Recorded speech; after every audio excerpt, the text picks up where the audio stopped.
Hello everybody, here is this week's Sunday thought for the day, and we're going to begin with the Gospel reading for today, which is John 12:20-33.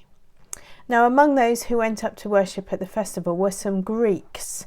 They came to Philip, who was from Bethsaida in Galilee, and said to him, "Sir, we wish to see Jesus." Philip went and told Andrew. Then Andrew and Philip went and told Jesus.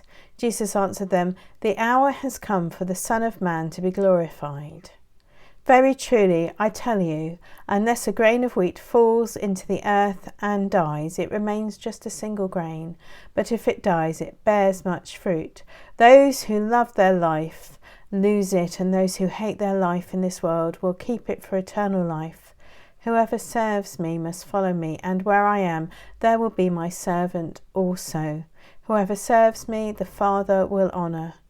Now my soul is troubled, and what should I say? Father, save me from this hour. No, it is for this reason that I have come to this hour. Father, glorify your name." Then a voice came from heaven, "I have glorified it, and I will glorify it again." The crowd standing there heard it and said it was thunder. Others said, "An angel has spoken to him." Jesus answered, "The voice has come for your sake, not mine. Now is the judgment of this world. Now the ruler of this world will be driven out, and I, when I am lifted up from the earth, will draw all people to myself." He said this to indicate the kind of death he was to die. So I wonder what your next appointment is that you have.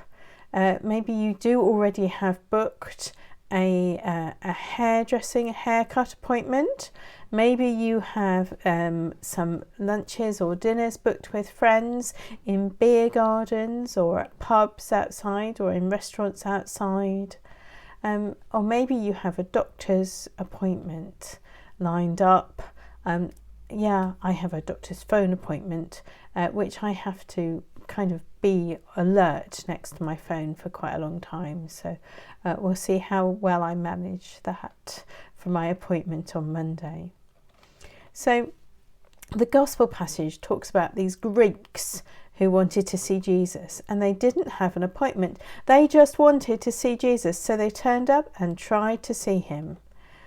In 2006, we were in Amman, which is the capital city of Jordan, and Jordan at that time was still very much governed as a monarchy. And as we were leaving the city on the bus that we were on, the coach, and we happened to drive past the royal palace. In the palace courtyard, there were crowds of people waiting to see the king, and we were all very puzzled about how this could work. But these were truly ordinary Jordanians without an appointment who were waiting, and they would be seen by the king or one of his officials who would try to sort out their petition in a very similar way to the Greeks who just turn up and want to see Jesus. They ask Philip if they could see Jesus. And I wonder what these appointmentless people wanted. Well, we know what they wanted in one sense. "Sir, we wish to see Jesus." But we don't know why. They hadn't come to see him about a land dispute or an inheritance, as some of those who were waiting to see the king in Jordan might have been. Perhaps they wanted Jesus to advise on a theological dispute. Should they be paying tax to Caesar? Should they believe in the resurrection of the dead? Or maybe they just want to see Jesus and find out who he is and what he thinks he is doing. Philip obviously doesn't feel himself a sufficiently senior official to be making these judgments, so he goes to find Andrew and they go to find Jesus together. Now, I would hope that if I went to Jesus and said, "These people are here to see you," he would say, "Yes, I'll see them," or "No, I won't." But Jesus says, "The hour has come for the Son of Man to be glorified." I would still be standing there saying, "That's all very well, Jesus, but what about these Greeks who want to see you?" Jesus is working with a plan. His diary is open and he has an appointment with glory. When I say the phrase appointment with death, then the Agatha Christie book title might pop into your mind. But of course, Jesus had more than just an appointment with death. He has an appointment with destiny, a phrase which you can imagine being used in books, on films, throughout all sorts of journalism, social media. This is just the appointment that Jesus is talking about when he says that the hour has come for the Son of Man to be glorified. Jesus talks about death and resurrection, and he also questions whether he really needs to go through with it. This is much more than a churlish reluctance to go to the dentist or a similar sort of thing. This, as we see again later in the story up to Easter, this is a serious question.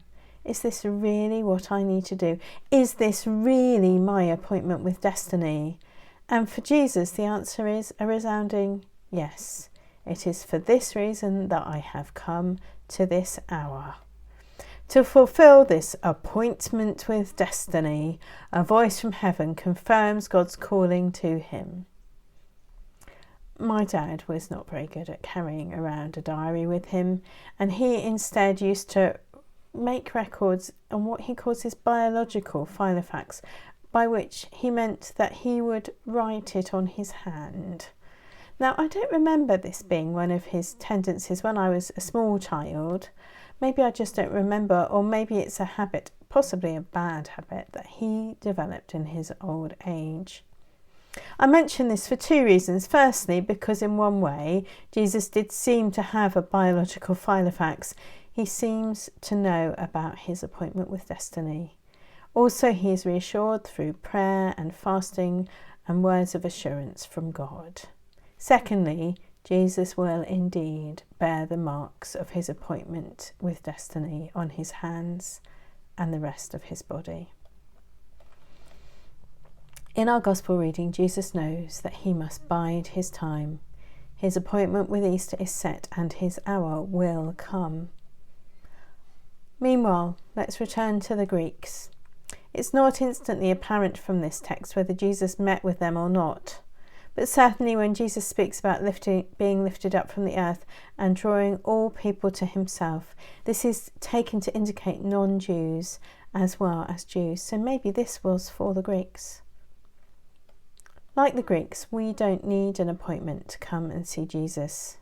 His reassurance that he is drawing all people to himself is for us. In fact, we are here now listening to this, thinking about him, and Jesus promises to be with those who gather in his name. Jesus will meet with us. He promises us that. And what is it that we want to see him about? Do you have a specific question for Jesus today? Do you have a dispute that you want him to settle? Do you just want to ask him what he's about? Do we want to complain to him about the pandemic? Do we just want to spend time with him? Is this our question? Sir, we wish to see Jesus.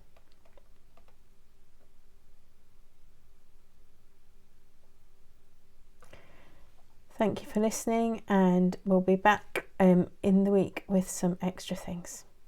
Bye, everybody.